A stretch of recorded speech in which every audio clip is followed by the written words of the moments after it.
The Marvels finally premiered this week, and the results were about what we expected. Is it the worst Marvel movie I've ever seen? Honestly, no. It was bad. It had nothing, no fire, no energy, no nothing.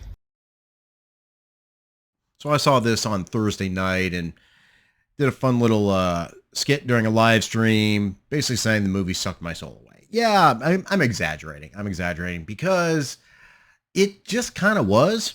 The clearest thing I can say about this whole movie is it's a convoluted mess. We know that this has been scheduled to be released 5 different times. It's been cut down incredibly from the original runtime to now it's basically 90 minutes of, actual film, discounting credits. I think overall, the shortening shows how much was taken out of this movie. There are a lot of weird plot points just come up out of nowhere, and some things that just happen without it being explained. Overall, in my opinion, we have 3 separate plots going on here. First off, we got the battle with the bad guy, Darben, played by the future Mrs. Tom Hiddleston.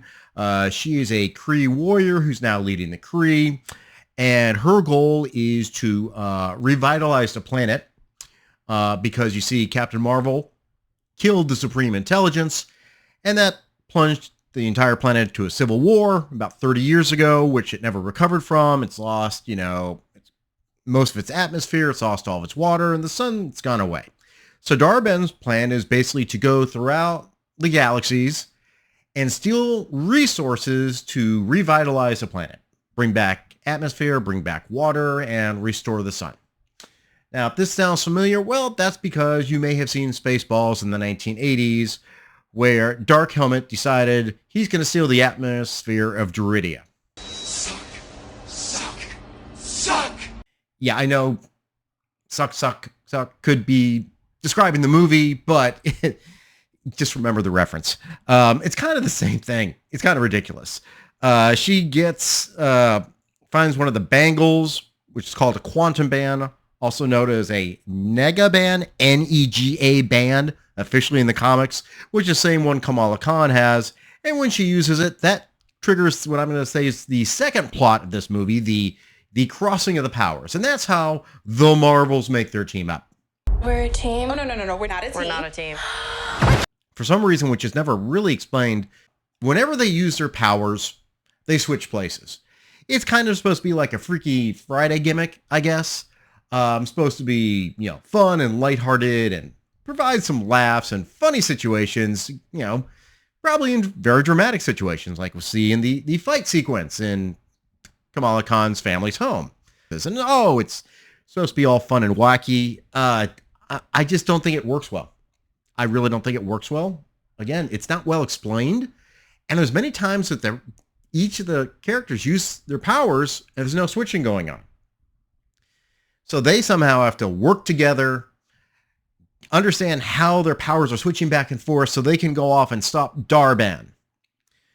The third plot, which I think was really happening, which probably had more to it if the movie wasn't cut down so much, is what's going on with Nick Fury and the Saber space station, apparently Kamala Khan's family, who goes up to the space station for some reason, because they insist it, because Kamala's being dragged off to God knows where, so that there's no random, power switching, resulting in Kamala Khan ending up in the vacuum of space.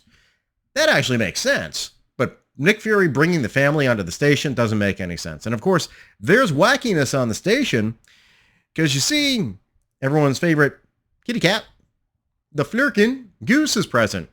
And Goose, Goose apparently is she. Didn't realize that. She's all pregnant. And she has Flerken babies. And the Flerken babies are very integral to the end of the movie. Does this sound all confusing? It's kind of a mess. Really is a mess. They're going from place to place, all over the place, and nothing's really connecting. There's some guilt complex going on with Captain Marvel, which is awkward if you really get down to it. And then you have fighting the bad guy, who seems to be really powered, but should be easily beaten by Captain Marvel, who's been established to go toe-to-toe with Thanos with the fully loaded Infinity Gauntlet. In the end, of course, the Marvels triumph. Dar-Benn kind of just kills herself using the bands. And then the universe is fractured, but Monica Rambeau, she gets trapped in another universe, which ends up being the Fox universe's X-Men universe. And that's our story. A big, old, convoluted mess. Yeah, well, I'm not afraid to tell you that sucked and I hated it. Besides the story being a mess, I think there's a lot of character choices and actions in this movie that also do not make any sense. First off, Monica Rambeau is kind of just a throwaway character. She really doesn't contribute much other than providing exposition and just being a Wikipedia or Google whenever there's a question related to science, because apparently she has them all. So she comes up with the answers to everything. Kamala Khan. Well, I think the actress Iman Vellani is probably a very nice young woman. I've seen her in interviews. She's actually a fan of the character, and you know what? That's fine. I'm not a fan of the character, but if she likes the character in comic books, that's great. She seems knowledgeable about the character. She seems knowledgeable about comic books, and I legitimately believe she is having the time of her life playing a character that she likes. The problem is the character itself is kind of ridiculous. I've never understood why she was a fan of Captain Marvel, because from what I could tell, canon storyline, Captain Marvel went off to save Skrulls in 1995, ended up fighting with the Kree, and did not come back until Thanos snapped and she got the pager from Nick Fury. And that was, storyline-wise, I believe, 2018 in the MCU. So she's gone 30 plus years. Never came back to Earth the entire time. And I don't know how Kamala Khan really became acquainted with her. I don't know if there was any superhero antics that she did on Earth. But for some reason, Kamala Khan thinks she's great. And it's actually, in my opinion, kind of awkward, the fascination that Kamala has with Captain Marvel. If you look around the room, this is a little obsessive behavior. There's fangirling, there's fanboying and fangirling, right? But there's a lot of weirdness going on. Sometimes I get the impression that it's not just fanning, it's more of a love, which is really awkward, comparing it to a 16-year-old girl and a superhero who's actually 60 years old. I don't think the actress is well served by the story that's written for the character, because she's both endearing and insufferable at times. I don't think the story serves her well. Like I say, I didn't watch all the Ms. Marvel show, but I understand it probably was a little more consistent with the character. This one, she's up and down, up and down. There's some stuff in there that could have been done. Like when she finds, when the scenes where Carol says, we have to leave people behind to save who we can. That should be a really dramatic moment for Ms. Marvel, seeing that her hero's sacrificing people. She thinks her hero's flawless, and now she's willing to make a sacrifice. There could have been some real interesting drama there. But, that's not the story we're telling. We're just telling a story where a bunch of stuff happens. We get some special effects, and eventually Brie Larson goes off to a planet and sings. Speaking of Brie Larson, let's talk about Captain Marvel in this movie. I did not find her as insufferable in this movie as she has been in the previous one. It appears she actually had a little bit of a personality. At the same time, I do have some questions as to what the writers are thinking. Because again, I point out, the character is legitimately almost 6 years old in timeline of the MCU.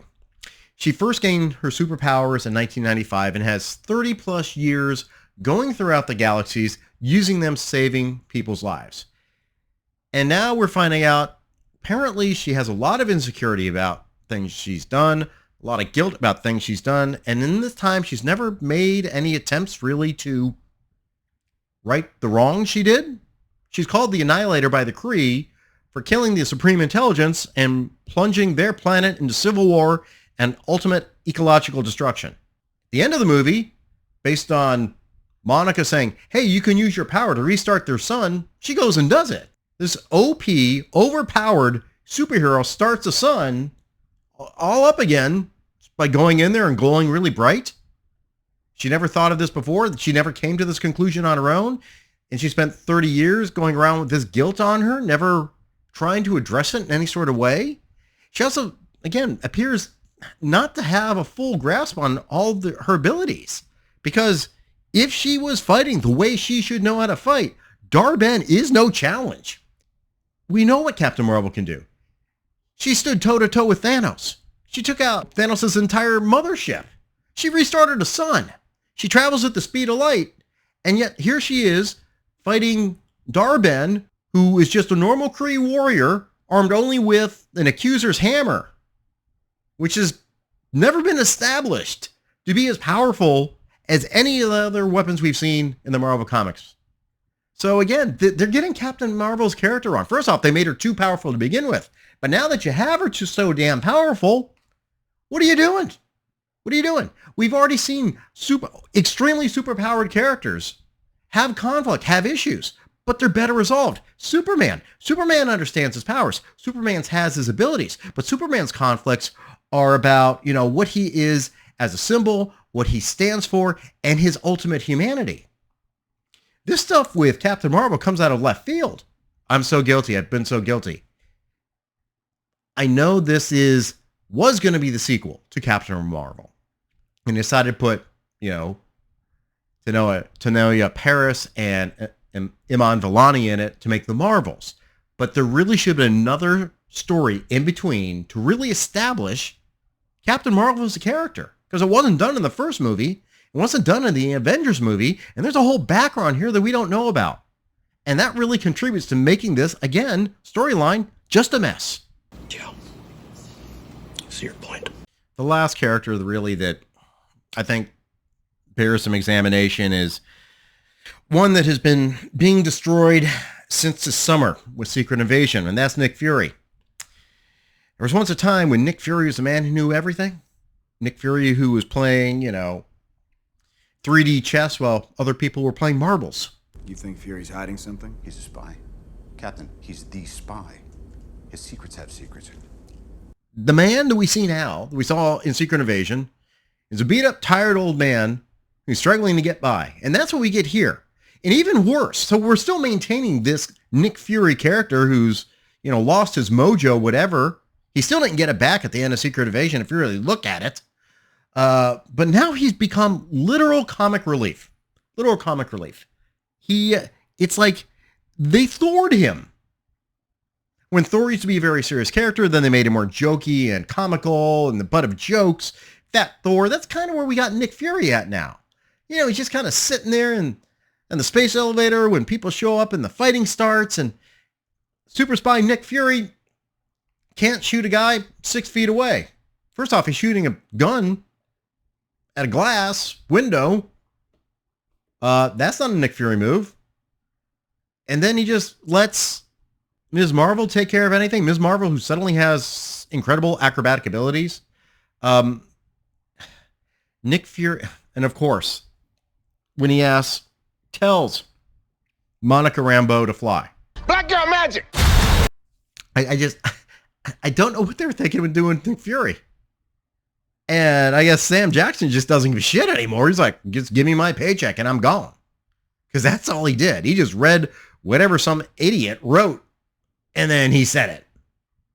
I mean, why is he bringing the Khan family up to the super secret space station? They don't know anything, but they're up there helping him. He's using them as his assistants. What? Why? Doesn't make any sense, does it? Going back to what I said before, none of the characters and the story don't make sense at all together. But there was one part in this that really kind of set me over the edge, where I said, like, I could actually feel my soul leave my body at that point. And